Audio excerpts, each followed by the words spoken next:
네, 주말 홍사원의 경제쇼 플러스 시작하겠습니다. 최근 원달러 환율이 고공행진 계속하고 있습니다. 그러면서 이 환율 방어하느라고 외환 보유고가 줄고 있다는 뉴스도 좀 많이 들으셨을 겁니다. 1997년 IMF 외환위기 떠올리는 분들 요즘 많습니다. 혹시 그때 같은 이런 재앙적인 그런 외환위기가 다시 오는 거 아닌가 이런 분들도 우려하는 분들도 많이 계시고요. 그때와 지금 어떤 점이 닮았고 또 다른 점은 무엇인지 오늘 좀 자세히 살펴보겠습니다. 최백은 건국대 경제학과 교수 나오셨습니다. 안녕하세요. 네, 안녕하세요. 그리고 네. 경제쇼 플러스의 질문요정 오윤혜 씨 나오셨습니다. 안녕하세요. 네, 안녕하세요. 오윤혜입니다. 요새 맹활약 하시던데. 그래요? 감사합니다. 체력이 너무 커서 네. 요즘 TV에는 안 나오고 있는데 유튜브 좋아하시나 보네. 요새는 유튜브가 대세잖아. 감사합니다. 또 교수님의 특급 칭찬 기분 좋아집니다. 하여튼 오늘도 질문요정 활약을 좀 기대하면서 네. 오윤혜 씨 질문 나오면은 최백운 교수께서 꼼짝 못 하시더라고요. 아니 질문할 틈을 안 주세요. 이분은. 그래서 질문을 미리 사전에 막기 위해서. 그러니까요. 네. 자, 최 교수님. 예. 요즘 달러가 하여튼 워낙 강세잖아요. 나홀로 강세다 그래서 슈퍼달러, 킹달러 이런 말까지 나오는데 일단 먼저 달러 강세 언제까지 갈 것 같습니까? 이게 원인으로 볼 때는요. 예. 우리가 중간에 이제 기복은 있겠지만은 예. 원인으로 볼 때는요. 저는 이게 당분간은 단기적으로는 굉장히 오래 갈 수가 있고요. 오래 갈 수 있다고 그렇게 보는데 이제 그 이유가요. 우리가 결국은 지금 이제 이 달러 강세가 금리 인상이거든요. 연준의 빠른 금리 인상이 가장 중요한 이유거든요. 그것의 더 근본적인 이유는 인플레이션이잖아요. 네. 물가가 굉장히 많이 오르다 보니까 금리 그러니까 안 올릴 금리를 수밖에 올리는 없다 보니까 거고. 그런데 인플레이션의 원인은 뭡니까? 인플레이션의 근본적인 원인은 전쟁이라고요. 우크라이나 전쟁. 전쟁이잖아요. 전쟁이거든요. 예. 그러니까 사실 우리나라 환율이 올해 들어와서 한 10% 정도 상승했는데 그 대부분이 사실은 우크라이나 전쟁 이후에 올라간 거예요. 1월 달부터 그렇죠. 그 전까지는 거의 변화가 없었어요. 예. 변화가 없었다가 올라간 거거든요. 예. 그런 점에서 이 인플레이션이 얼마나 이제 지속될 거냐. 여기에 대한 인플레이션의 이제 성격에 대해서 우리가 어떻게 이해하냐에 따라서 그 판단을 할 수가 있는 것이고요. 제가 지난 수요일 날 홍사원 경제쇼 나와가지고 그때 이제 시간 부족해서 잘 얘기 못한 것 중에 지금 이제 우리가 그 세계가 경제가 블록화돼 가고 있잖아요. 경제 블록화돼 가고 있는데 이걸 이제 흔히 모여서 지경학적인 파편화다 이런 표현을 쓰는 사람들도 있어요. 지경학적 파편화. 우리가 흔히 지정학적인 리스크라는 표현을 많이들 들어보셨죠. 지정학적이라는 것은 지리하고 정치를 이렇게 연계시켜 가지고 해석하는 거잖아요. 그런데 이제 그것이 이제 경제적인 측면 속에서 가는 거죠. 그래서 지경학. 지경학이라고 하죠. 근데 이제 이것이 이제 경제 블록의 이제 그러니까 분열을 얘기하는 거거든요. 경제 블록의 지경학이라는 게 지금 블록 경제. 그러니까 우리가 지난 그러니까는 우크라이나 침공 이전까지만 하더라도 사실 그러니까 그 이전에도 이미 그 조짐은 보였지만은 중국과 미국과의 무역 전쟁이라든가 이런 것 때문에 조짐은 보였지만은 본격화되기 시작하는 것은 우크라이나 침공 이후에 이 문제가 확 이제 부상되고 있는데 이걸 지경학이나 지정학이라고 비유하시는 분들은 이런 거예요. 그러니까 흔히 우리가 지정학에서 얘기할 때 그런 얘기하잖아요. 유라시아 대륙하고 그다음에 해양 태평양 이런 쪽하고 지각판이 다르잖아요. 지각판이요, 그러니까요. 그랬을 때 그러니까 해양 세력하고 대륙 세력하고 이런 얘기들 얘기하잖아요. 지정학 얘기할 때요. 그러면 이제 우리가 흔히 볼 때 이 유라시아 대륙 쪽은 러시아나 중국은 미국하고는 체제라든가 이런 것이 문화이기 굉장히 다른 나라잖아요. 다른 나라잖아요. 소위 말해서 권위주의 체제 내지는 국가주의 이런 성격이 좀 강한 이미지를 갖고 있는 나라잖아요. 그런데 이런 지정학적인 분명히 이념도 다르고 많은 부분이 다름에도 불구하고 지난 그러니까 한 30년 동안은 이게 잘 그래도 어떻게 문제 없이 돌아갔던 거예요. 근데 이 지각판이 저도 이쪽엔 전문가는 아니지만은 지각판이 이게 그러니까는 문제를 일으킬 때 보게 되면 그 지각판과 지각 사이에 단층이라는 게 있지 않습니까? 단층이 갑자기 그러니까 이동을 할 때 이게 위로 이동하든 어쨌든 간에 옆으로 이동하든 간에 이동할 때 우리가 흔히 지진 같은 걸 얘기하잖아요. 그 단층선이요. 그러니까 그 단층선에 사실 우리나라 같은 나라가 있는 건데 어떻게 보면요. 한반도도. 우리나라가 단층선에 있다. 그렇죠. 사실 중국이 이쪽 유라시아하고 이쪽 그러니까 태평양 이쪽에 있으니까요. 그런데 이 단층선이 그러니까는 활성화가 안 된 거죠. 단층이요. 30년 동안. 지난 30년 동안에요. 그게 소위 말해서 WTO 체제에서 딱 이렇게 운영된 거예요. 예. 세계화 속에서 경제가 통합됐던 거죠. 전 세계가요. 예. 근데 경제 블록이라는 건 뭐냐면은 거칠게 표현하면요. 80년대로 돌아가는 거예요. 과거에 소련이 해체되기 전에 예. 소련 경제권하고 서방 경제권은 완전히 분리돼 있었잖아요. 따로따로 먹고 살았잖아요. 예. 그렇죠? 그렇지. 예. 그런 시절로 돌아가는 거예요. 일종의 보게 되면요. 예. 예. 그렇죠?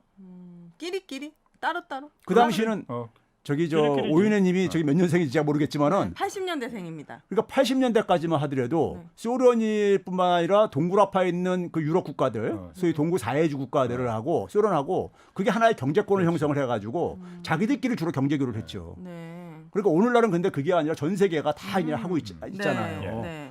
그게 이제 소위 말해서 세계화되면서 예. WTO 체제가 만들어지면서 그렇게 된 거란 말이에요. 그렇지. 예. 예. 그런데 이제 이게 이제 그러니까는 옛날로 일종의 돌아가는 경제 블록을 지금 그러니까 러시아하고 중국을 배제하고 지금 만들겠다는 거 아닙니까? 미국이요.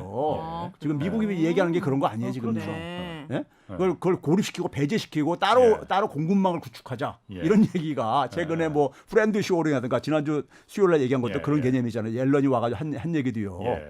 그러면 이제 그랬을 때 그걸 30년 전으로 돌아가자는 얘기는 과거 그러니까 우리가 흔히 80대 그 당시로 가는데 그 30년 동안에 무슨 일이 있었는가 한번 생각해 보자 이거예요. 굉장히 많은 세계화가 많은 불평등도 야기하고 했다고 하지만은 그래도 경제 성장도 만들어내고 많은 빈곤 인구도 축소시키고 중국을 네. 비롯해 가지고요. 예. 중국인들에 비해서 많은 빈곤 인구도 축소시키고 이런 얘기를 한단 말이에요. 생산성도 증가시키고 예. 경제를 통합시켜 가지고 규모의 경제도 활성화하고 막 이런 얘기를 한단 말이에요. 예. 장점으로요. 예. 근데 그거를 역으로 생각해 보게 되면은 굉장히 많은 그러니까 생산성도 감소할 수 있고 경제 성장률도 둔화되는데 IMF라든가 WTO에서요. 예. WTO에서 무슨 얘기냐면은 이 경제 블록화가 진행되게 되면은 세계 경제 성장률이 5% 이상 줄어든다고 그래요. 그런 보고서가 나왔습니다. 네. 예? 그럴 것 그러니까 같아요. 예, 이게 줄어들 수밖에 없죠. 그렇지. 그리고 예를 들어서 애플 같은 경우 아이폰 만드는데 아이폰 5를 기준으로 이렇게 그 컨설팅 회사에서 조사했는데 예. 전 세계 6개 대륙에서 43개 국가에서 부품을 수입해다가 그걸 만든다고 합니다. 거기 그렇게 많은 나라들이 관련돼 있대요. 43개국이요. 43개 나라가 아이폰을 만드는데 다 분업화돼 있더라 이거지. 그렇죠. 예. 뭐 안테나는 어디서 만들고 배터리는 어디서 만들고. 예, 이게 액정은 그러니까 어디서 부품들이 만들고 어려니까요. 이렇게. 예. 근데 이거를 만약에 그러니까는 뭐 미국에서 혼자 만든다면은 이게 그러니까 한 800달러에 팔렸는데 2,000달러가 되더라 이거예요. 당연히 그렇겠지. 예? 예. 심지어는 그러니까 월스트리트저널에서 욕조 사람들이 쓰는 단순한 욕조 같은 경우도 예. 한 7개 국가에서 수입해가지고 예. 1,840개 정도의 부품을 이렇게 그하더라 이거예요. 네. 근데 그걸 미국에서 만들면은 제품값이 엄청 비싸진다 이거예요. 네. 근데 왜 달러가 강세됩니까? 아니 그러니까 이제 응. 그런 점에서 이제 그러니까 이게 경제 블록화가 되게 되면은 굉장히 물가도 인플레이션도 지속될 거라 이거예요. 예. 그러니까요. 인플레이션도요. 더 자극하는 거지. 더 예. 비싸지니까 물건이. 예. 그렇다면 그런 것들이 지금 경제 블록화라는 것의 기본적인 요인은 뭡니까요? 이게 그러니까 미국은 헤게모니를 유지하려고 하는 것이고 거기에 도전하는 것이 중국이나 러시아가 도전을 하는 것이고 네. 이 패권 충돌이잖아요. 예. 근데 이게 그러니까는 미국이 먼저 항복하겠습니까? 아니면 중국이 항복을 하겠습니까? 안 하지 서로. 서로 안 한다는 얘기는 이건 굉장히 장기화될 수 있다는 가능성이 보이는 거잖아요. 항복하면 죽는 건데. 러시아하고 하는 것도 예. 러시아하고 이게 그러니까 휴전 상태로 이제 갈 가능성이 높다. 한국처럼 예. 남북한 간에 지금 휴전 상태잖아요. 아, 러시아 우크라이나도 그렇게 갈 가능성이 높다고 이렇게 많은 얘기를 하고 있는데 네. 그렇게 되면 러시아에 대한 제재는 계속 갈 게 아닙니까? 그렇죠. 전쟁이 예. 추전이 되더라도 예. 그렇죠. 러시아 제재는 사실 우크라이나 침공 이전부터도 진행돼 왔어요. 2014년 이후부터도요. 네. 그러니까 이제 그 제재가 계속 갈 게 아니겠습니까? 그럼 거기다가 이제 중국하고 본 게임들 남아 있잖아요. 네. 그러면 우리가 인플레이션 이런 문제가 이게 그러니까 이게 당분간 이게 완화되기 쉽지 않을 거라 이거죠. 그런 면에서 않으면은 무슨 문제가 있냐면 가장 중요한 문제는요. 미국은 항상 그런 거대한 충격이 올 때마다 금융위기라든가 팬데믹이라든가 이런 충격이 올 때마다 그 해결사가 뭘 했냐면 달러 찍어내서 했습니다. 돈 풀어서. 예. 예. 그렇잖아요. 달러 예. 엄청 찍어내서 그랬잖아요. 늘 그래왔죠. 그걸 영어로는 이지머니라 그러는데 이지머니요. 굉장히 그러니까 저금리 자금을 예. 금리를 바닥까지 내리고 이렇게 돈 푸는 거 아니에요. 그걸 해결했잖아요. 수습했잖아요. 그런데 인플레이션이 생기게 되면은 그거 못 한다는 얘기잖아요. 예. 이게 바로 뭐냐면 해결책이 없다는 얘기거든요. 그렇죠? 경기가 침체가 오고 인플레이션이 지속되고 그러면은 과거에는 돈 풀어가지고 충격을 해소했는데 돈 풀 수가 없는 이런 이제 시대가 쉽게 얘기하면 달러의 힘이 그러니까 사실 막을 내리는 시대가 올 수가 있다. 그러니까 과거에 예. 그 부분을 얘기를 좀 해주셔야 될 것 같아요. 과거에는 여태까지 그러니까 2008년 금융위기 때도 그랬고 그 전에도 그렇고 미국이 위기가 왔을 때 예. 돈을 풀었잖아요. 예, 그렇죠. 근데 그때는 인플레가 안 왔잖아요. 예. 그래서 더 많이 푼 거 아니에요? 그렇죠. 돈 풀어도 인플레가 안 오네. 그렇죠. 왜 안 왔습니까? 그 이번엔 왜 왔고? 돈이요. 예. 돈이 이 풀린 돈 중에서 예. 실물 경제로 가는 거는 한 20%뿐이 안 됩니다. 예. 나머지는 다 어디로 가느냐? 미국은 자산. 주식. 예. 그리고 가장 많이 가고 예. 두 번째 부동산으로 예. 가고 그다음에 코인 이런 데로 가고 예, 예. 우리나라는 부동산으로 예. 상당 부분이 가고요. 예. 1순위가 부동산, 예. 2순위가 주식 뭐 이렇게 예. 가는데 그러니까 그쪽 자산 시장으로 간 예. 거죠. 그러니까 이제 이게 긴축을 하면서 그쪽 돈이 이제 그러니까는 빠져나가면서 이게 예. 충격이 자산 시장에 충격이 오는 거 수밖에 없는 예. 또 당연한 거거든요. 예. 그럼 이제 그쪽으로 간 돈들은 그러니까는 대개 그 혜택은 누가 하냐면 상위 10%만 혜택 봅니다. 예. 소득이 예. 높은 사람들이. 네네. 소득이 높은 사람들이 자기의 자산이 증가된다고 해서 소비를 많이 늘리진 않아요. 그렇지. 예? 한계가 있죠. 그러니까 이게 실물 경제는 별 도움이 안 되는 거예요. 예. 그러니까 인플레이션 자극을 안 하죠. 음. 돈을 풀어가지고 사람들한테 들어온 돈이 막 써가지고 써야지만 이게 그러니까는 이게 인플레이션을 유발하는 건데. 소비가 폭발을 해야 그렇죠. 해야 되는 건데 일반 대부분 서민들한테는 돈이 안 오니까요. 우리나라 같은 경우도 지난 2년 동안에 2020년부터 2021년 말까지 697조가 통화가 증가했습니다. 예. 증가한 것이. 1인당으로 하게 되면 한 1,500만 원 가까운 돈이에요. 예. 오인혜 씨 그 정도 돈이 증가했습니까? 그러면 그랬을 때 그 돈이 그렇게 증가했는데 예. 실물 경제는 우리가 19%뿐이 안 갔어요. 예? 실물 경제는요. 다 자산으로 자산 시장으로 간 들어갔다 거예요. 이거지. 특히 예. 우리나라는 부동산 시장으로. 그러니까 인플레가 안 생겼다 이거죠. 그렇죠. 안 생기는 거죠. 그런데 이번엔 왜? 이번에 생기는 건 그러니까 아까 얘기했듯이 전쟁이 만들어낸 거잖아요. 전쟁 때문에. 석유가 그러니까 원유. 작년에 10월 달부터 그러니까 인플레가 좀 이제 이렇게 들썩이기 시작하거든요. 예. 근데 그때만 하더라도 오미크론에서 좀 이제 벗어났다고 생각을 해가지고 갑자기 이제 사람들이 이제 그러니까 경제 활동이 급격하게 증가하면서 네. 소위 말해서 공급이 그러니까 갑자기 뒷받침이 안 되면서 일시적으로 생겼던 거예요. 그래서 제가 지난 시간 과거에도 얘기했듯이 연준에서는 이 인플레이션이라면은 이 오미크론에 의한 공급망 충격이 생긴 인플레이션이라면은 이건 일시적일 것이다. 예. 시간이 지나면은 이거는 공급에서 어차피 조정이 생겨가지고 바로 이건 이제 시정이 될 것이다. 예. 이렇게 해서 금리를 안 올리는 이유를 그걸 핑계를 댔던 거예요. 예. 그런데 그것이 거의 좀 이렇게 끝나갈 무렵에 우크라이나 침공이 터졌잖아요. 예. 석유 가격이 이제 예. 폭발시켰잖아요. 예. 석유 가격이요. 예. 그렇죠? 그러니까 그러면서 우리가 이 소위 말해서 인플레이션 그러니까 7%, 8%, 막 9%가 넘는 거는 유가 때문에 사실 이게 작용한 거잖아요. 핵심적인 거거든요. 예. 전쟁이잖아요. 음. 석유는 전쟁했었잖아요. 예, 예, 사실은요. 예. 그러니까 이거는 그러니까 사실 돈하고 관계가 없는 거죠. 아, 예. 돈에 의한 거는요. 제가 계산을 해봤어요. 계산을 해봤는데 돈에 의해서 한 것은 한 연 1.3% 정도 안 끌어올렸습니다. 네. 그러니까 그거는 뭐냐면 과거 금융위기 때랑 큰 차이가 없는 거예요. 예. 돈이 풀려가지고 끌어올린 물가는요. 그럼 예. 전쟁이 끝나면 물가 내려옵니까?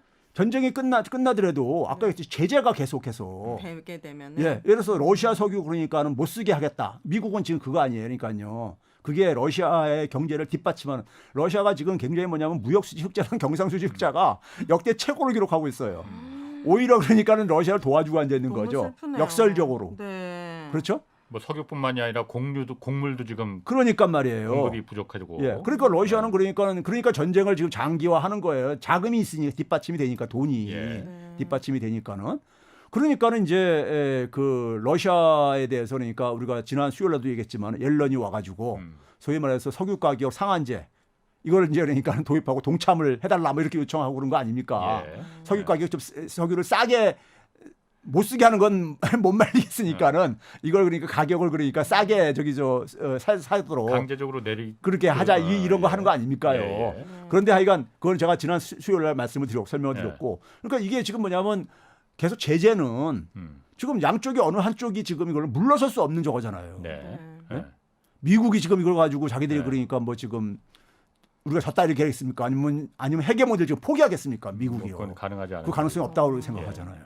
그럼 러시아하고 중국이 그러면 저렇게 했는데 하고 있는데 내가 이제 와서 무릎 꿇고 이제 미국한테 무릎 꿇고 항복을 하겠냐고요. 그것도 가능하지 않은 일이죠. 그렇죠. 그러면은 결국은 뭐냐면 이 충돌은 소위 말해서 아까 했듯이 지각판 사이에 예. 충돌은 그러니까는 계속 진행형이 될 수밖에 없다. 당분간에. 예. 그래서 저는 이 상황을요. 이 상황을 우리가 지난주 일요일부터입니까? 17일부터 19일 이제 지금 유럽이 난리잖아요. 예. 폭염 때문에 난리잖아요. 아, 네. 막 지금 50도 막 가깝게 해야 되는데 그러니까. 제가 볼 때는 거의 그러니까 이 50. 사우나실 들어가 있는 이런 느낌일 네. 것 같아요. 건식 사우나실. 우리처럼 습도는 안 넣었다 하더라도요. 예. 근데 그 상황 속에서 지금 뭐 산불이 막 나고 난리잖아 지금 예. 비상사태 지금 벌어지고 유럽은요. 그래서 긴급하게 열린 게 기후변화 회담을 40개국이 모여가지고 독일에서 열렸잖아요. 예. 네. 그때 거기에서 안토니오 구테우스라고 유엔 사무총장이 그 얘기가 화제가 되고 있는데 네. 뭐냐면 지금 세계는 선택을 해야 된다. 뭘 하냐면 네. 컬렉티브 액션 그러니까 집단적으로 당장 행동으로 옮기든지 예. 아니면은 or 컬렉티브 슈어사이드 집단적으로 자살을 길을 선택할 것인지 아, 무서운데. 이 얘기를 했어요. 그러니까 그게 그 얘기가 뭐냐면 지금 네. 기후변화 문제가 이렇게 네. 지금 기후변화 때문에 이런 지금 우리가 상황을 지금 겪고 있다 이거야. 그런데 뭐냐면 전부 다들 지금 그러니까는 이거에 대해서 경각심이 별로 없다 이거예요. 그러니까요. 네. 그러니까 이거는 우리가 누구 탓을 하지 말고 예. 모두가 함께 다 움직여가지고 예. 이걸 그러니까는 동참을 해야 되는데 예. 그런 걸 안 하고 앉아 있고 그러면 결국은 뭐냐면 다 같이 죽자는 얘기다. 이런 이거 갈림길에 있다는 표현인데 예. 네. 지금 그러니까 경제도 그런 상황이에요. 예. 경제도 그러니까 뭐냐면 서로가 패권을 추구하는 국가들 간에 충돌하면서 지각판이 지금 충돌을 하고 있는 거란 말이에요. 네. 충돌을 하고 있는데 그 세계 경제의 구원투수가 누구였냐면 달러 자금이었단 말이에요. 값싼 달러. 그게 이제 역할을 못 하게 됐다. 그렇죠. 그런 의미를 갖고 있다는 얘기예요. 지금 이게요. 예? 그러면 상당히 세계 경제를 그래서 저는 장기 침체가 예. 저거 당분간은 불가피할 거다. 예. 그러니까 금융위기 이후 때는 그러니까는 달러 풀어가지고 어쨌든 경기를 다시 이 부양시켰단 말이에요. 예. 그리고 팬데믹 이후에도 결국 달러 풀어가지고 수습을 했고 막았고요. 예. 국가에서 재정도 막 투입하고 돈 풀어가지고요. 예. 근데 지금은 돈 풀 수가 없는 상황에 내몰리고 있다 이거죠. 인플레이션이 이 문제가. 그러니까 이 인플레이션이 저는 그래서 과거하고는 다른 소위 새로운 처음형 형태의 인플레이션이라는 얘기를 하는 이유가 이 새로운 처음형이라는 게 뭐냐면요. 우리가 뭐냐면 예측할 수 없는 일. 그러니까 과거에 우리가 산업 문명 속에서 갖고 있는 지적 체계를 가지고 예. 예측할 수 없는 것들. 혹은 뭐냐면 예측을 하더라도 단기간 내 해결하기 어려운. 그리고 기후변화 같은 게 그런 거잖아요. 네. 예. 예측을 하는데 이거 뭐 당장 우리가 뭐 해결하기가 쉽지가 않잖아요. 네. 그렇죠? 이 코로나 바이러스 같은 것도 마찬가지예요. 그러니까요. 물론 그렇지. 예. 예, 이것도 그러니까요. 예. 그러니까 이런 현상들이 일어나는데 문제는 뭐냐 이것이 전 세계에다 영향을 미치는 규모가 큰 형태로 일어나고 있다 이거예요. 예. 이런 부분들 다 되게 가요. 예. 그렇죠? 세계가 다 이게 연결돼 있기 때문에 그렇습니다. 근데 이걸 지금 뭐냐면 경제 블록하겠다는 것은 강제로 끊어내겠다는 거예요.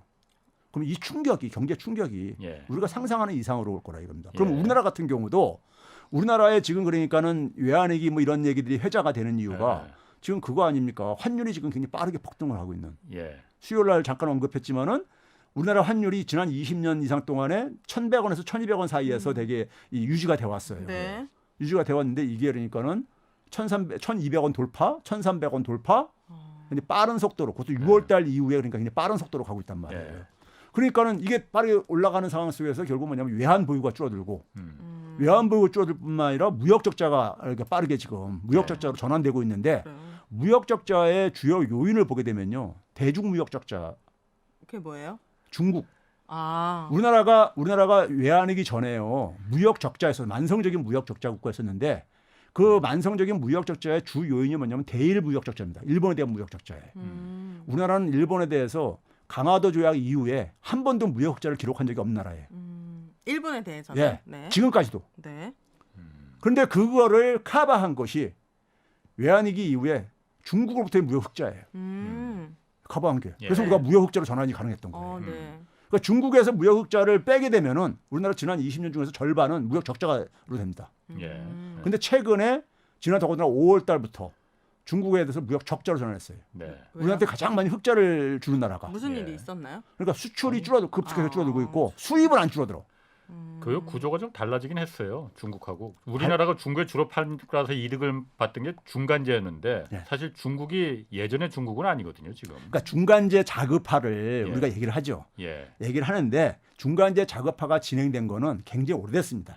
금융위기 이후에 굉장히 빠르게 진행이 되어 왔어요. 예. 진행이 되어 왔는데도 불구하고 금융위기 이후에 대중무역 수출이 우리나라의 수출이 적게는 25에서 많을 때 27%까지 갔습니다. 예. 그래서 한 25% 정도에서 이렇게 유지가 돼 왔어요. 네. 근데 최근에 22%로 뚝 떨어졌어요. 갑자기요. 네. 왜 네? 그렇죠? 갑자기 이게 윤석열 정부 들어와가지고 네. 떨어졌단 말이에요. 외교 실패입니까? 그러니까 이제 이게 이제 결국은 그다음에 이제 러시아에 대해서 우리가 무역 적자 국가예요. 러시아에서 많이 자원 같은 걸 많이 우리가 수입하는 나라다 보니까요. 그런데 교역량이 그렇게 크지 않잖아요. 아, 이 러시아가 그래도 우리가 저기 저 10대 저기 저 이 안에 들어 아, 전쟁 나기 수출국이에요? 전에는요. 러시아가요. 예. 독일보다 우리 더 많았었어요. 네. 예. 근데 적자인데 적자폭이 또 커지고 있어요. 예. 그러니까 적자를 많이 만들어내는 대표적인 나라가 묘하게 중국과 러시아다 이거예요. 최근에 가는 상황이. 그렇네요. 예? 근데 그 더 이어가시기 전에 예. 그게 우리나라가 근본적으로 지난 3달간 지금 무역 적자가 4달간인가요? 연속적으로 적자가 나는 게 예.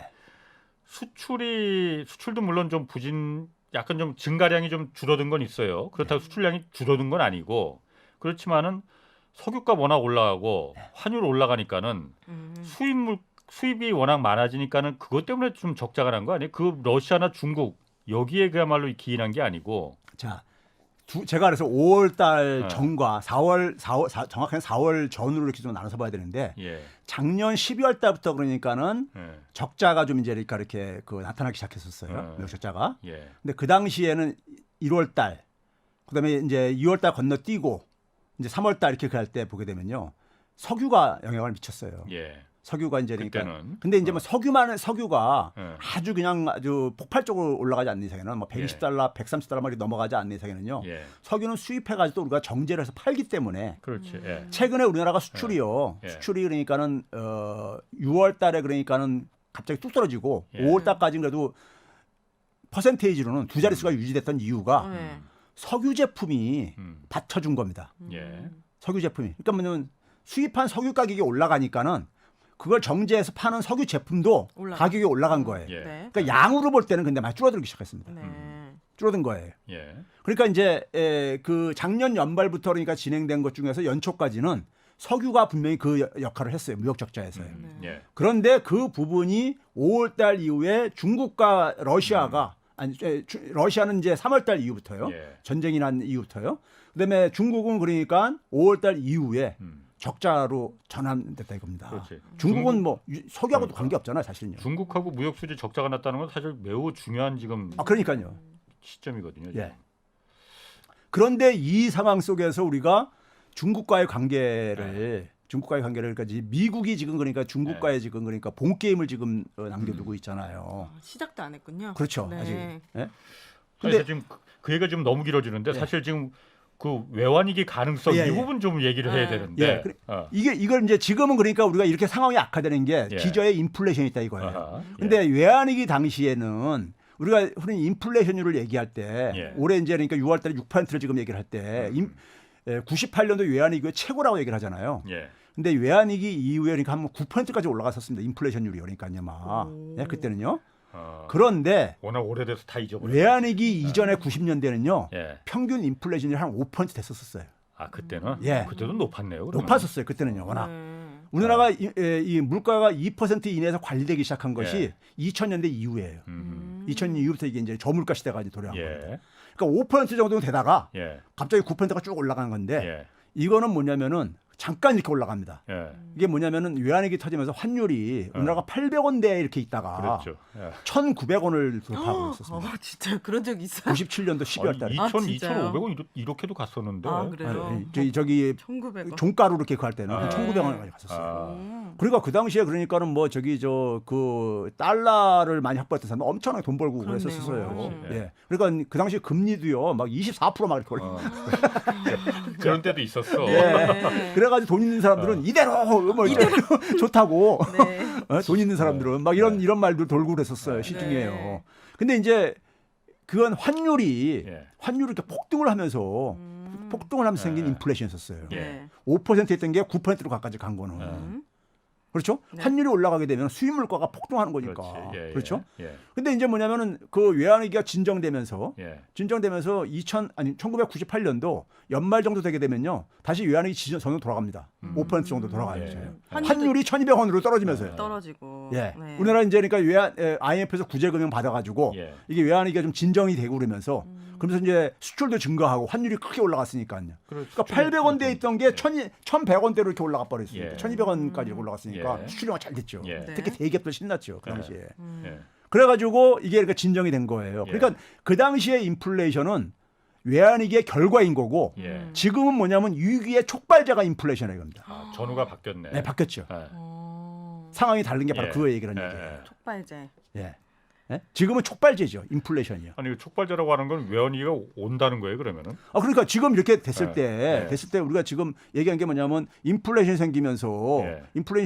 그러면서 세계 경제가 긴축을 하게 되고 예. 긴축을 하면서 거기서 자산 가격도 떨어지게 되고 예. 그다음에 뭐냐면 경기 침체도 일어나고 그리고 이제 무역 수지도 적자로 빠지고 외환 예. 보유고 감소하고 환율이 폭등하고 이런 상황이 지금 이루어지는 거잖아요. 예. 너무 무서워요. 그러면은 이 구조가 순환 구조가 출발점이 그러니까 인플레이션이고 인플레이션의 원인이 예. 아까 얘기했듯이 그러니까 지금 패권의 충돌이라면은 예. 이게 해결이 안 되면 원인이 해결돼야 될 게 아닙니까? 예. 그러니까 외환위기 때는 그러니까 환율이 진정이 되었기 때문에 인플레이션이 진정이 됐다 이거예요. 원인이 해결됐기 때문에. 예. 근데 원인이 해결 안 되면은 아까 얘기했듯이 이게 계속 악순환 고리를 만들 수 있지 않냐 이거예요. 그럼 고래 싸움에 새우등 터지는 거 아닙니까? 그렇죠. 아니 그게 그런데 우리나라만 그런 게 아니잖아요. 지금 달러만이 강세고 예. 지난 그 수요일에도 말씀하셨지만은 예. 물론 예. 유로화나 엔화는 우리하고 좀 차이는 있어요. 예. 그리고 우리는 선제적으로 금리를 지금 이런 상황이 올까봐 선제적 금리를 올리고 긴축에 미리 들어가는데 이 환율이 원화 가치가 이렇게 떨어진 거고 예. 유럽이나 일본은 그렇게도 그 선제적인 긴축을 안 했는데도 좀 이렇게 떨어진 거니까 좀 차이는 있지만은 어쨌든 그 화폐 가치가 떨어진 거니까 다른 나라도 우리나라만 문제는 아니잖아요. 아니죠. 우리가 그러니까는 지난 수요일 날 얘기했듯이 유로화나 엔화는 유럽하고 일본도 약간 차이는 있지만은 이거지, 그러니까. 아니 유럽은 앞으로. 기본적으로 금리 안 올렸잖아요. 예. 그래서 이제 그러니까 유로가 많이 떨어진 거예요. 예. 미국하고 격차가 벌어지면서 예. 거기다 뭐냐면 거기는 저유로를 즐겨요. 예. 그래야지만요 거기는 수출 가지고 그나마 경기 부양했던 나라예요. 유로존 위기 이후에요. 예. 근데 그런 반면에 인플레는 예가는요. 인플레가 가장 심하게 타격받는 데가 유럽이에요 지금요. 예. 우크라이나 침공으로 인해 가지고요. 예. 타격받는 나라가. 예. 근데 이제 우리나라 같은 경우는 이제 뭐냐면은 이 인플레가 저는 이제 시작이라고 보는 이유가 뭐냐면은 환율이 그러니까 환율 요인이 지금 추가되고 있다 이거예요. 그러니까 우리가 흔히 말해서 석유 가격에 대해서 정부가 유류세 내려주고 예. 뭐 이렇게 했음에도 불구하고 소비자들이 별로 체감이 안 되고 그랬던 이유 중에 한 가지가 예. 네. 환율이 올라갔기 때문에 그런 거거든요. 아 그래요. 그러니까 그래서 저기 세금 부분을 빼주더라도 수입할 때 그러니까 우리가 이 달러로 사와야 되는데 네. 달러 가격이 원화 가격으로 이게 달러 가격이 올라가게 되면은 네. 그 가격을 낮추기가 힘들잖아요. 그러니까요. 예. 떨어뜨리는데 예. 그럼 환율이 만약에 계속해서 올라간다면은 인플레도 그러니까 상대적으로 억제하기가 쉽지 않을 거라 이거예요. 당연히 그렇죠. 예. 그러면은 인플레 억제하기 힘들면 그만큼 금리도 그러니까 더 인상 압력이 크다는 얘기고요. 예. 그런 점에서 경제에 부담을 주고 자산 시장에도 굉장히 부담을 줄 수밖에 없고 예. 그러다 보니까 부동산 시장도 굉장히 부정적으로 보는 이게 길어지는 이유가 예. 네. 그런 이제 우리 사회 속에서 이 악순환 고리가 이게 그러니까 구조적으로 지금 만들어지고 있다는 이것 때문에 그러는 거예요. 예. 그러면 이런 상황 속에서 소위 말해서 환율이 지금 그러니까는 정부에서는 이걸 방어하는 데 지금 사실 그러니까 총력을 기울이고 있잖아요. 뭐 외환도 많이 쓰고 있습니다. 최근에 옐런이 예. 왔을 때도 그러니까 우리가 한미 통화 소패 그러니까 지금 목매고 있잖아요 지금요. 예. 목매고 있고 지난번에 수요일 날 얘기하셨지만은 외국인 채권 투자에 대해서 세금도 그러니까 감면해주고 이런 것도 하는 이유들도 그리고 그게 뭐 달러 지금 자금 그러니까는 나가는 거 맞게 하고 하려고 하는 거 아닙니까? 네. 예, 그렇죠? 그러면 이제 그만큼 뭐냐면 정부에서는 이걸 그 총력을 여기다 기울이겠다는데 달러가 그러니까 예를 들어서 우리가 줄어드는 이유를 해결을 해야 되는 거죠. 달러가 줄어드는 거는 기본적으로 무역 수지 경상 수지 부분인 거잖아요. 예. 예. 이거잖아요. 예. 무역 수지를 경상 수지의 대부분은 무역 수지가 구성되고 있는 건데 그렇죠? 무역 수지 적자를 그러니까는 이거를 막아야 된다는 얘기죠. 그러니까 우리나라 같은 경우 지금 이 문제가 생기는 것이 바로 아까 얘기했던 그러니까는 이 지각판의 충돌에 예. 여기에 가장 피해를 본 나라가 대한민국이 되고 있고 거기에 그러니까 우리가 외환 보유액이 사실 다 충분히 하지가 않아요. 네? 싱가포르나 대만 이런 나라들에 비해서 예. 굉장히 부족해요. 예. GDP 대비 한 24 내지 5%뿐이 안 돼요. 예. 싱가포르는 거의 100% 됩니다. 예. 많이 네? 차이 대만도 나네. 그러니까 한 80% 90% 되고요. 예. 그 나라들은 그러니까 스위스도 마찬가지고요. 다 그러니까 이거 방어하는 나라들은요. 네. 예? 아니 그런데 그 외환 보유고 문제는 예. 사실 IMF 때 우리가 외환 위기를 겪었던 그 이유 중에 하나가 우리가 단기 그 부채 예. 달러 외화에 대한 그 외화 달러 표시 그 단기 부채가 예. 그때는 워낙 많았었고 예. 지금은 우리가 갖고 있는 외환 보유고 한 4천 몇백억 달러보다도 단기 부채 비율이 훨씬 적잖아요. 예. 그러니까는 장기 부채야 뭐 사실 뭐 10년 20년 뭐 그런 거는 뭐 걱정 없고 금방 돌아오는 그 부채에 대해서 우리가 갚을 능력이 있느냐 없느냐 외환이 이건데 지금은 여유가 좀 있는 거 아니에요. 그리고 또 우리나라가 어쨌든 해외에 대한 순채권국으로 바뀌었지 않습니까? 예. 그런 면에서도 그렇게 외환 위기가 올 거다 그렇게 겁먹을 필요는 없는 거 아닌가? 너무 뭐 대비는 해야겠지만은 왜 이렇게 똑똑해지셨어요? 질문의 수준이 완전 지금 카이스트야. 깜짝 놀랐네. 내 자신이 물어놓고 그 놀라네. 너무 칭찬해. 깜짝 놀랐어요 질문이. 자기 질문에 자기가 놀라는 적이 있었어요. 그러니까. 자 어쨌든 와. 어떻습니까? 네. 그런데요. 우리가 제가 수요일에 잠깐 언급했었지만은 네. 그 97년도에는 우리나라 심지어 그러니까 저 같은 대학 교수라든가 네. 심지어 뭐냐면 정책 당국이요. 네. 그러니까 예를 들면 그 당시에도 그러니까 기재부라든가 이런 데서도 이 국제 금융에 대한 제대로 그러니까는 이해도가 높은 사람들이 없었었어요. 아, 물론 그때 그 당시 얘기하셨지. 그랬었어요. 예. 이게 뭐냐면 그래서 그 당시에 아. 뭐냐면 우리가 지금들 기억하실지 모르겠는데요. 김영삼 정부 출범하고 나가지고 OECD 가입 추진했었잖아요. 예. 그랬죠. 그러면서 그때 뭐냐면 외환시장 자유화 조치를 추진합니다. 그랬어요. 예. 그래서 외환 거래를 자유화. 예. 예? 특히 뭐냐면 은행과 금융회사들한테 외국에서 그러니까 외환을 그러니까는 자유롭게 그러니까 조달해서 쓸 수 있게. 예. 그다음에 국내 내국인들도 해외로 갖고 나가는 돈을 많이 갖고 나갈 수 있게. 예. 이걸 제한을 많이 풀어주면서 예. 외환시장을 소위 선진화시킨다는 미명하에 갑자기 이제 그렇게 한 거예요. 그래가지고 당연히 뭐냐면 예국이 금리가 낮으니까는 금융회사들이 그 돈을 막 갖다가 들어왔다가 그걸 가지고 막 돈놀이 했던 거예요. 예. 종금사들 비롯해가지고요. 근데 문제는 뭐냐면 이게 갖다 쓸 때는 좋지만은 이 돈이라는 것이 한꺼번에 그 당시 97년도 7월 달부터 그러니까 태국에서 그러니까 은행들이 부도가 나고 이러면서 충격이 나타나면서 한국에 빌려준 돈들을 회수를 하면서 한꺼번에 다 빠져나가면서 갑자기 확 빠져나간 거 아니에요. 예. 그러니까 이 돈이라는 것은 갑자기 그러니까 뭐가 이렇게 불안해지게 되면은 다 급속도로 빠르게 움츠러들거든요. 네. 움츠러들거든요, 사람들이요. 돈이라는 게 굉장히 아주 사람들이 민감하다 보니까. 예. 그렇죠? 그러다 보니까 돈이 갑자기 빠져나가면서 예. 그걸 막을 수 있는 게 마지막 이 보루가 외환보유고인 거잖아요. 예. 근데 외환보유고가 근데 기본적인 그 토대는 뭐냐면 경상수지 흑자란 말이에요. 그렇죠. 근데 무역 수지가 걱정은 계속 증가를 해왔단 말이에요. 네. 예. 그거를 그러니까 뭐냐면 외국에서 들어온 돈으로 막았던 거야. 빌려다 쓴 돈 가지고요. 예. 그러니까 근데 이게 갑자기 빠져나갈 때를 그러니까는 이거를 우리나라 전문가들은 그 당시에 그런 경우를 생각한 사람이 한 사람도 없었던 거야. 예? 돈이라는 것은 평상시에는 있잖아요. 아무리 위험한 것도 평상시에 돈이 돌 때는 있잖아요. 아무 문제 없습니다. 사람도 뭐 이렇게 이 몸이 안 좋아가지고 한 사람들도 피가 잘 돌 때는 아무 문제 없습니다. 근데 갑자기 이게 그러니까는 뭐 기후가 차가워진다든가 했을 때 이게 안 돌게 되면 이제 사고 나듯이 똑같은 건데. 근데 지금은 말이에요. 지금 그러니까 채권 국가라 그랬는데 우리가 그러니까 그 가용할 수 있는 우리가 현금화 시킬 수 있는 동원할 수 있는 이거는 그러니까 별개 문제인 거예요. 그거는 별개의 문제다. 그렇죠. 채권국이라 하더라도 그게 금방 팔아서 돈이 돼 달러로 바꿔야 되는데 그럴 수는 없다.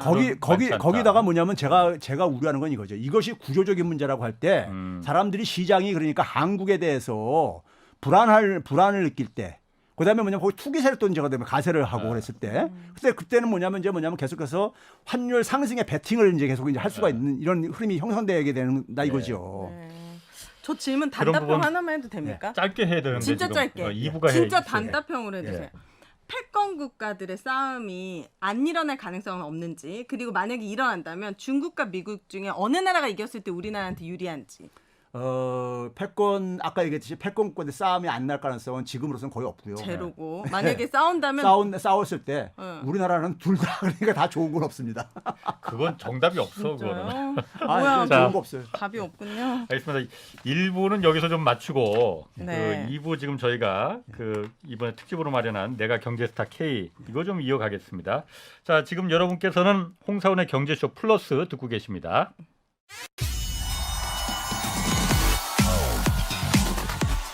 대한민국 경제 오디션 메가 경제스타 K. 여러분, 경제가 어려워서 힘드시죠? 그래서 준비했습니다. 대한민국 경제 오디션 메가 경제스타 K. 힘든 경제 상황을 이겨낸 감동 스토리, 우리 가정의 특별한 경제 공부법, 슬기로운 투자 아이디어, 경제와 관련된 이야기라면 모두 환영합니다. 총 상금 6천만 원을 준비했습니다. 여러분의 많은 참여 기다립니다. 이 프로그램은 당신의 투자의 길을 춤추게 하는 새로운 투자 플랫폼 탱고픽에서 함께합니다. 네, 매주 이 시간 특별기획 대한민국 경제 오디션 내가 경제스타 K 마련하고 있는데요. 그 보내주신 나만의 경제 스토리 소개하고 있습니다. 네. 보내주신 사연들 지금 차곡차곡 쌓이고 있는데 오늘 3편 좀 소개하겠습니다. 먼저 우리 가족을 살린 고마운 식물이란 주제 제목의 장미영님 사연 오윤혜 씨가 먼저 좀 소개해 주시죠. 네. 남편이 고깃집을 연 날은 2020년 1월 10일이었습니다. 그리고 열흘 후 우리나라에 코로나19 환자가 발생했습니다. 성실한 남편은 퇴직 전부터 도축하는 곳을 쫓아다니고 고기 분할 전형부터 부위별 다듬기를 배웠어요. 퇴직 후에는 고깃집에서 1년 넘게 일을 하면서 숯 다루는 법부터 손님의 주문과 불만에 대처하는 법까지 익혔죠. 하지만 무심한 하늘은 남편의 노력을 외면했고 10개월 뒤 가게 문을 닫았습니다. 남편의 퇴직금은 보증금과 시설비로 다 사라졌고 임대료와 재료비, 유지비를 메꾸기 위해 집을 담보로 잡힌 상태였습니다. 결국 살던 집을 내놓았어요. 집을 팔아 전세로 옮기고 빚을 갚을 심사였죠. 문제는 화단이었습니다. 식물 가꾸기가 취미라서 여러 식물을 키웠는데 모두 가져갈 수가 없겠더라고요. 고민 끝에 친한 꽃집에 전화하니 사장님께서 가져가겠다고 하더군요. 그런데 이게 웬일입니까? 제가 키운 식물을 본 사장님이 이 귀한 식물을 팔지 왜 그냥 주냐고 하시는 거예요. 이걸 사는 사람이 있습니까? 라고 했더니 요즘 식테크도 모르냐라고 하셨습니다. 식테크란 식물과 재테크의 합성어로 식물을 분양해서 수익을 내는 거였어요. 그래봤자 뭐 푼돈이겠지 했는데 꽃집 사장님은 이파리에 노랗게 무늬가 들어간 몬스테라를 200만 원에 사겠다고 하셨어요. 남편에게 얘기하니 바로 식테크를 검색하더군요. 그랬더니 흰색이 섞인 몬스테라 알보, 노란색이 섞인 옐로우 몬스테라처럼 무늬가 있는 희귀한 관엽식물은 잎 한 장에 수백만 원이 넘었습니다. 그 순간 살 길이 보이더군요. 그때부터 천장에 거는 행잉 식물부터 관엽 식물까지 500개가 넘는 식물을 키우기 시작했습니다. 집에 식물을 이고지는 격이었지만 아이들은 SNS에 열심히 홍보글 올리고 남편은 유통업의 특기를 살려가지고 식물의 유통 구조를 공부하더니 하회, 식물 판매장을 비롯한 여러 식물 시장의 판매를 담당하고 있습니다. 얼마를 벌기에 온 가족이 나섰냐고요? 일정하지는 않지만 월 평균 500만 원은 넘게 벌고 있습니다. 올가을 우리는 또 한 번의 이사를 계획하고 있습니다. 전원주택으로 옮겨서 더 많은 식물을 키우려고 해요. 사실 코로나로 힘들지 않은 집이 어디 있겠어요? 제 얘기는 모래알처럼 평범한 사연이지만 그래도 혹시 아나요? 제 얘기가 끝없는 터널을 걷는 이에게 한 줄기 빛이 될지요. 두서없는 글이었지만 누군가에게 도움이 되길 바라며 경제 오디션을 지원해봅니다. 야, 그런데 아니 대단하네요. 식물이 몇백만 원 하는 것도 그러니까 있어요. 잎 한 장 한 장에 몇백만 원. 저도 이걸 집에서 난 닦고 해야겠네. 지금 백날 이거 1시간 동안 얘기해도 10배를 버네 이거가. 최 교수님 좀 어떻게 들으셨어요? 식물 키우세요 집에서? 아주 저희 어머님이 굉장히 식물을 키우는 걸 좋아했었는데 어머니가 작년에 돌아가시고 네. 그러고 나서는 어머니가 키우면 제가 키우면은 이렇게 죽어가고 그쵸. 어머니가 키우면 다시 살아나고 맞아. 이것도 능력인 거예요. 이분의 능력. 알겠습니다.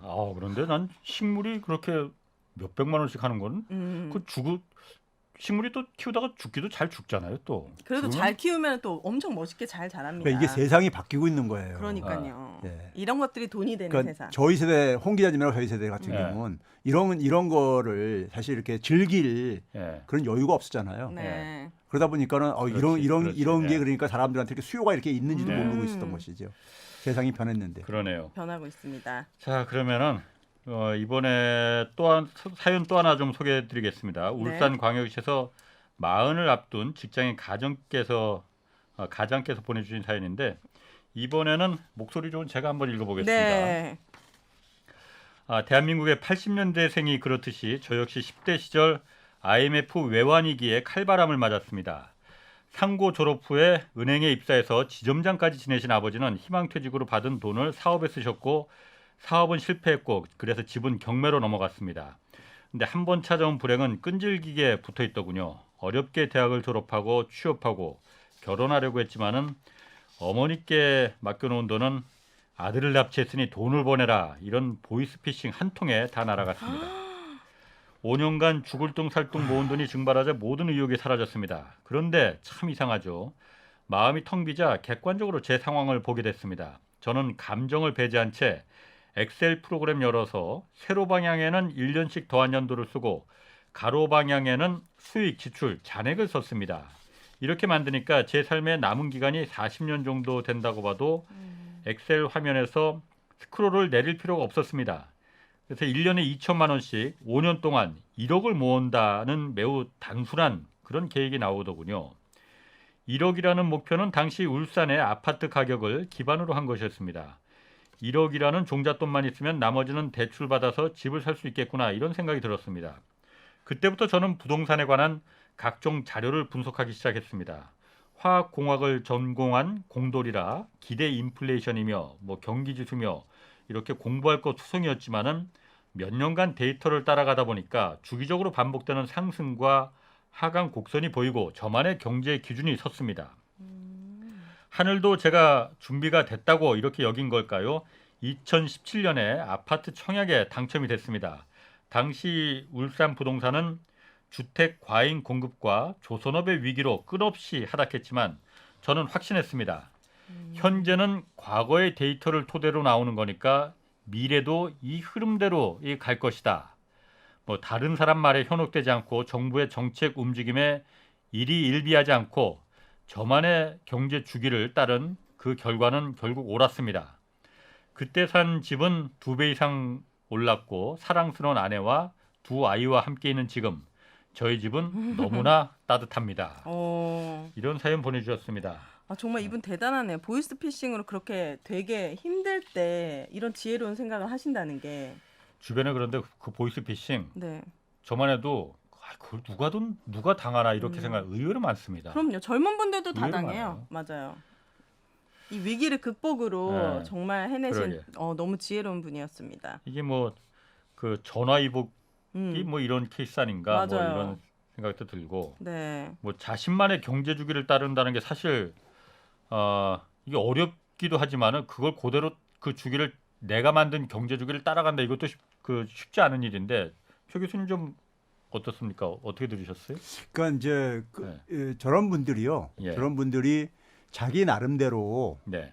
그러니까 우리가 흔히 말해서 경제적인 지식을 우리가 얻는다고 할 때 예. 그게 본인이 그러니까 그것을 충분히 100% 이해를 해가지고 터득한 것이 아닌 경우들이 많아요. 예. 그냥 그러니까 어떻게 표면적으로 그러니까 이해를 한 거라고 자기가 본인이 착각하는 경우들이 많은데 예. 저런 분들은요. 예. 전공자는 아니라 하더라도 예. 그러니까 이제 그 실생활 속에서 어떤 하나의 그 데이터들을 가지고 자기가 이제 그것을 이제 그러니까 이렇게 체험을 하는 거죠. 일종의 보면요. 네. 그러면서 얻은 거다 보니까는 예. 그 속에서 얻는 소위 말해서 어떤 하나의 자기 나름대로 어떤 법칙이라든가 규칙이 예. 사실 경제 전문가들이 얘기하는 많은 규칙들은요. 서구사에서 만들어진 경험을 가지고 얘기하는 것들이 많아요. 그렇지. 예. 그런데 우리나라하고는 굉장히 괴리가 있는 것들이 많습니다. 예. 네. 근데 이제 저런 분들은 그러니까는 그런 경제적인 지식은 없다 하더라도 예. 전문적인 지식 훈련은 없었어도 자기 나름대로 그러니까는 몇 년 동안에 예. 그걸 쭉 꾸준히 관찰을 하면서 내린 결론이기 때문에 훨씬 더 그러니까는 설득력이 있을 수가 있죠. 예. 충분히요. 저만 그렇죠. 해도 그 제가 지난주에도 뭐 말했지만은 사실 제가 이 경제쇼 맡기 전에는 주식 저는 안 해봤거든요. 왜냐면 저만 해도 왜 그런 생각을 했나 모르겠는데 주식은 이거 합법적인 도박판이다. 꾼들만 하는 거다. 네. 잘못하면 저기는 근처에 가면 큰일 난다. 왜냐면 저희 아버지가 좀 맞아. 모든 아버지들이 기둥 다 뽑으니까. 그런데 사실 이거 주식이라는 건 뭐 누구는 뭐 이거 합법적인 도박판이다 이렇게 말하는 분들도 있지만은 어쨌든 산업자본에 어쨌든 우리가 그 자금이 되는 거기 때문에 그렇게 네. 뭐 부정적으로 볼 건 아닌 것 같아요. 그런데 저는 이렇게 생각했거든요. 딱 경제쇼 하면서 주식도 좀 알아야 되니까 하면서 제가 경험을 쌓아야겠다 해서 한 가지 종목만 쭉 이렇게 제가 쭉 관찰하고 거기다 좀 투자를 좀 해봤어요 조금. 그러면서 그 기업의 패턴이 이렇게 막 보이더라고요. 주가나 이런 게. 그리고 그 예. 기업에 대해서 좀 들여다보게 되고 예. 이 기업이 뭐 하는 데고 왜 전망이 있는 거지? 예. 나 나름대로의 원칙을 세우니까 예. 그렇게 손해 보진 않더라고요. 그렇죠. 그게 바로 이제 알게 된 거죠, 그러게. 정확하게. 예. 예.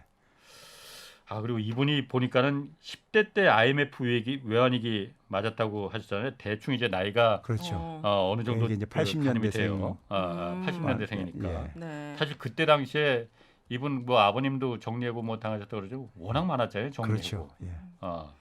그런 위기가 앞으로는 안 왔으면 좋겠는데요. 오늘 교수님 말씀 쭉 들으니까 너무 그 경기 침체부터 올 가능성 좀 있어요. 지금 너무 경기 무서워가지고. 침체가 곧 뭐 온다고 하니. 경기 침체는 지금 뭐 거의 확실시 되고 있고요. 예. 되고 있는데 문제는 뭐냐면은 그 이 불안감으로 발전하지 않도록 이걸 하는 게 이게 정부의 역할이거든요. 예. 예. 근데 정부가 가려면 그 원인을 사실 그러니까는 해결하려고 접근을 해야 되거든요. 그러니까 잠깐만 이게 그 미봉책으로 예. 그러니까 접근해 가는 거는 아까 얘기했듯이 외국인들한테 채권 투자 세금을 감면해 준다든가 아니면 그러니까 어디서 돈 빌려 통화 수업 해가지고 돈을 좀 메꾸려고 한다든가 예. 이런 거는 사실 미봉책이거든요. 그러니까 임시 방편. 그렇죠. 임시 방편. 이런 미국과 중국이 그냥 공동 1등으로 하면 안 됩니까? 공동 그러면 1등 좋다. 수백 명, 수백 국가들이 행복할 그러니까요. 수 그렇지 있는데 바로 그러게. 그거예요. 사이좋게 그냥 바로 공동 그거예요. 1등 우리 다 바로 그냥 그거예요. 공동 1등 해주겠다. 네. 아까 그 인정해 안토니아 주겠다. 구테우스 저 총장이 얘기한 것처럼 네. 이게 사실 그러니까 모두가 그러니까 같이 협력을 하면 되는 건데 네. 근데 욕심을 부리는 사람이 있어요. 뭐 진짜 바이든 좀 만나주세요. 그러다 보니까 인기가 지금 바닥으로 지금 네, 너무 민폐예요. 알겠습니다. 자 네. 마지막으로 한 편 좀 더 소개해드리겠는데 네. 이 사연은 최백은 교수님이 하기에는 좀 안 맞는 것 같아요. 네. 최백은 교수님은 탈락. 네. 오희대 씨가 아시죠? 네, 어떤 건지 10대 궁금해지네. 사장님 이야기입니다. 네. 엄마 나 큰일 났어. 여름방학 스케줄이 아주 대박이야. 어떡해 친구 알바라도 얼른 구해보렴.